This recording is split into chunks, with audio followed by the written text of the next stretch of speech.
So the transition from speaking to training, as a speaker, and 10 years ago when I started as a teacher, I was really a speaker teacher. I would show up in a class with 60 PowerPoint slides and content to fill 75 minutes of class. And I would lecture, and I would broadcast. And at the end, people would come and say, that was interesting, but in reality, they didn't know what it was all about.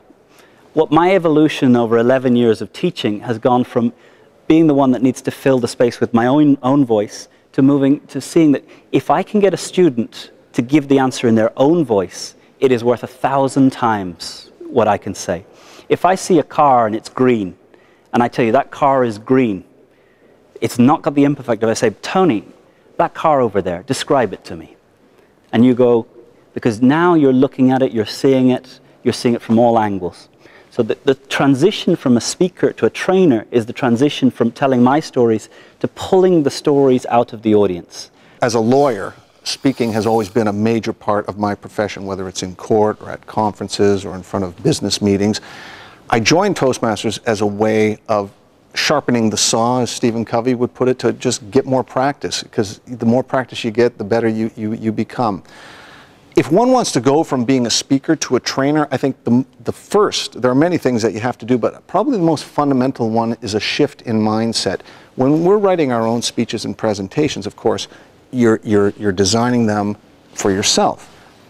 When you become a trainer, you do not want to be trying to turn people into carbon copies of you. You want to help them become better speakers, better at expressing themselves. So that's probably the most important thing, is to understand that everybody has a different style. You have to help people find their own style. To really not being the one that gives any answer, but keeps giving questions back.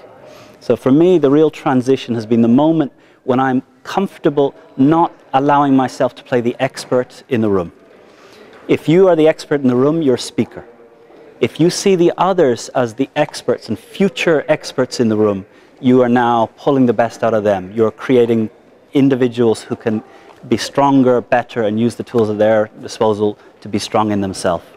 So for me, the transition is from me giving the answer to working to pull the answer out of the audience, out of the people I'm interacting with. That's the transition.